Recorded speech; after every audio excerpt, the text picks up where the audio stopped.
حضرت محترم قرآن مجید فرقان حمید کی جو آیہ کریمہ تلاوت کی ہے، اس میں اللہ عز و جل نے والدین کے ساتھ حسن سلوک کا ذکر فرمایا، اور جس طرح میں نے پچھلے جمعۃ المبارک کو یہ عرض کیا تھا کہ سرکار دو عالم صلی اللہ علیہ وسلم کا ارشاد گرامی ہے، ماں کی گود بہترین تربیت گاہ ہے۔ جس طرح سرکار نے فرمایا، صحابی رسول رضی اللہ تعالی عنہ کے پوچھنے پر 3 مرتبہ صحابی رسول نے پوچھا، من احق بحسن صحابتی یا رسول اللہ، مجھ پر سب سے زیادہ حق کس کا ہے یا رسول اللہ؟ آپ کے اور میرے غمخوار آقا نے 3 مرتبہ ہی فرمایا، تیری ماں کا حق ہے، تیری ماں کا حق ہے، تیری ماں کا حق ہے۔ چوتھی مرتبہ جب صحابی رسول نے پوچھا، ثم من یا رسول اللہ، اس کے بعد کس کا حق ہے؟ تو سرکار نے فرمایا، ابو کا، تیرے باپ کا حق ہے۔ 3 مرتبہ فرمایا، تیری ماں کا حق ہے، تیری ماں کا حق ہے، تیری ماں کا حق ہے۔ چوتھی مرتبہ فرمایا، تیرے باپ کا حق ہے۔ اب یہاں سے کوئی یہ نہ سمجھے کہ باپ کا حق ختم ہو گیا، بلکہ اسلام نے ترتیب یوں رکھی ہے، حق ماں کا زیادہ ہے، شان باپ کی زیادہ ہے۔ حکم ماننے میں ماں کا پہلا نمبر ہے، خدمت کرنے میں ماں کا پہلا نمبر ہے، حکم ماننے میں باپ کا پہلا نمبر ہے۔ ماں کے قدموں تلے جنت ہے، باپ کے چہرے میں جنت کا دروازہ ہے۔ تو خدمات چونکہ ماں کی بھی اتنی ہیں، باپ کی بھی اتنی ہیں، تو اسی ترتیب سے سرکار نے فرمایا، ماں کی گود بہترین تربیت گاہ ہے۔ اب آپ متعجب ہوں گے کہ ماں کی گود کیسے تربیت کر سکتی ہے؟ بچہ تو چھوٹا سا ہوتا ہے تو کیسے تربیت ہو سکتی ہے؟ پچھلی دفعہ بھی میں نے عرض کیا تھا کہ آپ ذرا واقعہ کربلا کو تصور میں لا کر دیکھیے گا، آپ کو پتہ چلے گا اگر ماں کی گود فاطمہ کی ہو تو بیٹا حسین ہوتا ہے، وہ حسین جو کنبہ قربان کروا دیتا ہے، گردن کٹا کے نیزے پہ چڑھوا سکتا ہے، لیکن تلاوت قرآن اس کی جاری ہو ساری رہتی ہے۔ تو ماں کی گود تربیت کیسے کرتی ہے؟ حضرت خواجہ قطب الدین بختیار کاکی رحمۃ اللہ تعالی علیہ سلسلہ چشتیہ کے بہت بڑے بزرگ ہیں، بابا فرید المسعود گنج شکر رحمۃ اللہ تعالی علیہ کے بھی پیر کامل ہیں۔ آپ نے 14 پارے ماں کے پیٹ میں قرآن پاک حفظ کر لیا تھا، چونکہ ماں حافظہ تھیں، ہر وقت قرآن کی تلاوت کرتی رہتی تھیں، تو جب سے آپ پیٹ میں آئے وہ 14 پارے انہوں نے بار بار تلاوت کیے، بیٹے کو حفظ ہو گئے۔ اسی طرح غوث جیلانی، قطب ربانی، قندیل نورانی، شہباز لامکانی، قطب شش جہات، نائب صدر کائنات، سلسلہ قادریہ کے پیشوا، بلکہ تمام سلسلوں کے متفقہ بزرگ سیدنا عبد القادر جیلانی، آپ نے 17 پارے ماں کے پیٹ میں حفظ کر لیے تھے، اور جب قاری صاحب پڑھانے آئے انہوں نے بسم اللہ پڑھایا، آپ نے بسم اللہ کے ساتھ 17 پارے بھی سنا دیے۔ تو قاری صاحب نے کہا کہ میں نے تو ابھی بسم اللہ پڑھائی ہے، بیٹا یہ کہاں سے پڑھے؟ آپ نے فرمایا کہ والدہ محترمہ نے پیٹ میں ہی یہ مجھے سنا دیے تھے اور مجھے وہ یاد ہو گئے۔ تو ماں کی گود ایسے تربیت کرتی ہے۔ ماں کیسے تربیت کرتی ہے؟ حضرت بابا فرید بن مسعود گنج شکر، ماں نے فرمایا بیٹا فرید نماز پڑھا کرو۔ امی جان نماز تو پڑھو، نماز پڑھ کے ملے گا کیا؟ کیا حاصل ہوگا؟ کیا ملے گا؟ فرمایا بیٹا شکر ملے گی۔ اب ظاہر ہے اس وقت حمید سویٹ، دہلی سویٹ، نواز سویٹ، گورمے، یہ تو بیکرز اینڈ سویٹس کی دکانیں نہیں تھی نا۔ اس وقت گڑ اور شکر ہی میٹھے میں چلا کرتا تھا۔ تو بابا فرید بن مسعود گنج شکر کو شکر بڑی پسند تھی۔ فرمایا بیٹا شکر ملے گی۔ چلو ٹھیک ہے امی جان میں نماز شروع کرتا ہوں۔ ماں نے وضو کا طریقہ سکھلایا، آ کے جائے نماز بچھایا، فرید بن مسعود گنج شکر نے نماز پڑھی۔ امی جان نماز تو پڑھ لی، شکر نہیں ملی۔ فرمایا جائے نماز اٹھاؤ۔ جائے نماز اٹھائی تو نیچے شکر کی پڑیا والدہ نے رکھی تھی، مل گئی۔ تھوڑی دیر بعد پوچھا امی جان اگلی نماز کا وقت کب ہوگا؟ فرمایا بیٹا وہ جب وقت ہوگا میں بتا دوں گی اگلی نماز کا وقت ہوا۔ فرمایا بیٹا وضو کر کے آؤ۔ بابا فرید وضو کرنے گئے، والدہ محترمہ نے شکر جائے نماز کے نیچے رکھ دی، نماز پڑھی، شکر کھا لی، روٹین چلتی رہی۔ ایک دن فرید نے سوچا کہ ہر دفعہ ماں کو ہی تکلیف دیتا ہوں، خود ہی وضو کر کے آ کے مصلی بچھا کے نماز پڑھ لوں گا۔ چلے گئے، وضو کیا، آ کے مصلی بچھایا، نماز پڑھنا شروع ہو گئے۔ ماں نے دیکھا فرید تو نماز پڑھ رہا ہے، آج تو جائے نماز میں نے نہیں بچھائی، نہ ہی شکر کی پڑیا نیچے رکھی ہے۔ اب اگر آج شکر کی پڑیا فرید کو نہ ملی تو ماں کا بھرم ٹوٹ جائے گا، میرا تو پول کھل جائے گا۔ ایک مصلی ماں نے بچھا لیا، فرید نماز پڑھ رہے ہیں، والدہ سجدے میں ہیں، اللہ کی بارگاہ میں عرض کرتی ہیں الہ العالمین اگر آج فرید کو شکر نہ ملی تو میرا اعتبار ٹوٹ جائے گا۔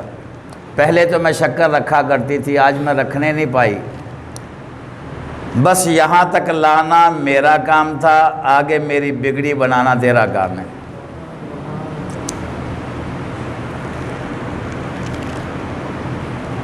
نماز پڑھ کے فارغ ہوئے،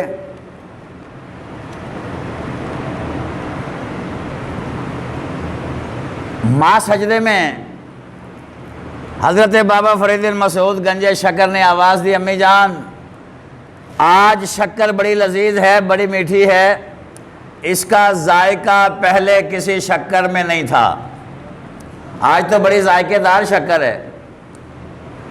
ماں نے سوچا شاید فرید مذاق کر رہا ہے، طنز کر رہا ہے، آج شکر نہیں ملی ہوگی چونکہ میں نے رکھی نہیں۔ تھوڑی دیر بعد بابا فرید بن مسعود گنج شکر نے دوبارہ کہا امی جان آج کی شکر بڑی لذیذہ ہے۔ ماں نے سوچا کہ فرید کو جھوٹ نہیں سکھایا، جھوٹ نہیں بولتا ہوگا، شکر مل گئی ہوگی۔ جو ہی سجدے سے سر اٹھایا تو کیا دیکھا، واقعی فرید بن مسعود گنج شکر شکر کھا رہے ہیں۔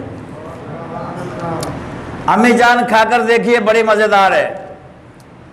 ماں نے کہا بیٹا مزیدار تو ہے، مزیدار تو ہونی ہے، چونکہ یہ شکر میں نے نہیں رکھی، روز میں رکھتی ہوں، آج یہ شکر اللہ پاک نے عطا فرمائی ہے۔ تو ماں باپ اگر بچے کی تربیت کرنا چاہیں تو رب تعالیٰ کی غیبی مدد یوں بھی شامل ہو جاتی ہے۔ تو ہم تو اسی لیے کہتے ہیں کہ تار دیا نے دعا دیا عظمت میں کے سونا عظمت میں کے سونا۔ اب یہ تو ہے نا خدمت گزاری۔ حضرت علقمہ رضی اللہ تعالی عنہ صحابی رسول ہیں، مسجد کے نمازی ہیں، سرکار کے مقتدی ہیں، میدان کے غازی ہیں، کعبے کے حاجی ہیں، صحابی جو ہوئے، آپ کا جب آخری وقت آیا نا، نزاع کا عالم تھا، تو آپ کی روح پرواز نہیں کر رہی تھی، آخری سانس بڑی مشکل پیش آ رہی تھی۔ اللہ تعالیٰ سب کے لیے نزاع کا عالم آسان فرمائے۔ بڑا مشکل وقت ہوتا ہے۔ سرکار نے فرمایا اگر جسم کو 300 تلواروں سے کاٹا جائے تو اتنی تکلیف نہیں ہوتی جتنی تکلیف روح کے نکلنے کے وقت ہوتی ہے۔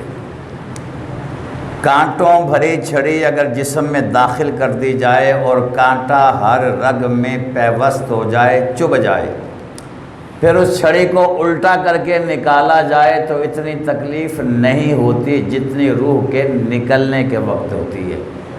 اللہ تعالیٰ اس تکلیف سے سب کو محفوظ فرمائے۔ اب آپ کے نزاع کا عالم ہے، روح پرواز نہیں کر رہی۔ ایک صحابی نے بارگاہ مصطفیٰ میں آ کر عرض کیا، یا رسول اللہ آپ کے صحابی ہیں، حضرت علقمہ روح پرواز نہیں کر رہی۔ آپ نے سیدنا بلال رضی اللہ تعالیٰ عنہ کو بھیجا، جاؤ جا کر وہاں کلمہ شریف کا ورد کرو۔ یاد رکھیے جب بھی کسی ایسے شخص کے پاس جائیں جس کی آخری سانسیں چل رہی ہوں، انہیں کلمہ شریف پڑھنے کا کہنا نہیں ہے، بلکہ ان کے پاس کلمہ پڑھنا شروع کر دینا ہے۔ کہنے سے اس لیے منع فرمایا کہ اگر خدا نہ خواستہ آپ اسے کہیں کلمہ پڑھو، وہ اس حالت میں ہوتا ہے وہ کہتے میں نہیں پڑھتا، معاذ اللہ ثم معاذ اللہ، تو وہ کافر ہو کر مرے گا۔ اس لیے سوئے ہوئے کو اٹھاؤ تو یہ کہہ کر نہ اٹھاؤ کہ اٹھو نماز پڑھو۔ نیند میں اگر وہ کہتے میں نہیں پڑھتا، کفر لازم ہو گیا، نماز کا انکار کوئی کر سکتا نہیں۔ اس لیے جب وہ جاگ جائے، نیند سے بیدار ہو جائے، پھر بتائیں کہ میں نے اس لیے اٹھایا کہ بھائی نماز پڑھ لو۔ نزاع کے عالم میں کلمے کی تلقین نہیں کرنی، بلکہ وہاں جا کر کلمہ پڑھنا ہے تاکہ اس کی زبان پر بھی جاری ہو جائے۔ حضرت بلال رضی اللہ تعالیٰ عنہ نے وہاں کلمہ پڑھنا شروع کیا، کافی دیر پڑھتے رہے لیکن روح پرواز نہیں کر رہی۔ دوبارہ آگے عرض کی حضور ہے تو وہ مسجد کے نمازی، میدان کے غازی، کعبے کے حاجی، آپ کے صحابی، لیکن روح پرواز نہیں کر رہی، بڑی مشکل میں ہے۔ آپ کے اور میرے غمخوار آقا نے فرمایا اچھا علقمہ کی والدہ کو بلاؤ، ماں کو بلاؤ، اگر وہ نہ آ سکے تو میں محمد خود جاؤں گا ان کے پاس۔ حضرت علقمہ کی والدہ کو جیسے ہی پتہ چلا کہ سرکار کا بلاوا آیا ہے، تھی تو ضعیفہ بوڑھی، لیکن لاٹھی ٹیکتے ٹیکتے بارگاہ مصطفیٰ میں پہنچ گئی۔ سرکار نے پوچھا کیا تو اپنے بیٹے سے ناراض ہے؟ عرض کی حضور میں ناراض ہوں۔ فرمایا اس کی روح پرواز نہیں کر رہی، وجہ یہی ہے کہ تو ناراض ہے۔ اس نے کہا جی میں ناراض ہوں۔ تو سرکار نے فرمایا پھر بیٹے کو معاف کر دو۔ عرض کی حضور میں تو معاف نہیں کر سکتی، مجھے تو غصہ اتنا ہے کہ میں معاف نہیں کروں گی۔ سرکار نے فرمایا اچھا فیصلہ اٹل ہے؟ اس نے کہا جی اٹل ہے۔ فرمایا چلو اے میرے صحابہ لکڑیاں جمع کرو، گھی جمع کرو، تیل جمع کرو۔ لکڑیاں جمع کر لی گئیں، گھی تیل جمع کر لیے گئے۔ فرمایا آگ لگا دو۔ آگ لگا دی۔ اب وہ ماں پوچھتی ہے سرکار یہ سارا کچھ کیوں کیا ہے؟ فرمایا علقمہ کو اس میں پھینکیں گے، اسے قبر میں دفن ہونے کا کوئی حق نہیں جس سے اس کی ماں ناراض ہے، اس کو آگ میں جلائیں گے۔ اب ماں کی ممتا تڑپی، عرض کی سرکار یوں میرے سامنے تو آگ میں نہ جلائیں۔ سرکار نے فرمایا یہ آگ تو شے کوئی نہیں، یہ آگ تو ایک دن میں پتہ نہیں کتنے 72 مرتبہ دوزخ کی آگ سے پناہ مانگتی ہے، اور تو اس آگ سے ڈر گئی۔ اگر تیری ناراضگی میں ہی موت واقع ہو گئی تو وہ تو دوزخ کی آگ میں جلیں گے، اس لیے پھینکا جائے گا۔ ہاتھ جوڑ کر کھڑی ہو گئی، حضور میں نے معاف کر دیا۔ سرکار مسکرائے، فرمایا جاؤ جا کر دیکھو علقمہ کی روح پرواز کر گئی۔ جب جا کر دیکھا تو حضرت علقمہ کی روح پرواز کر گئی تھی۔ یعنی ماں باپ ناراض ہوں، نہ دنیا آسان ہے، نہ نظر آسان ہے، نہ قبر آسان ہے، نہ حشر آسان ہے۔ اور ماں باپ راضی ہو جائیں تو سارا یہ سسٹم سیدھا ہو جاتا ہے۔ اس لیے والدین کو راضی رکھنے کی کوشش کیجیے، ماں باپ کو کبھی ناراض نہ ہونے دیں۔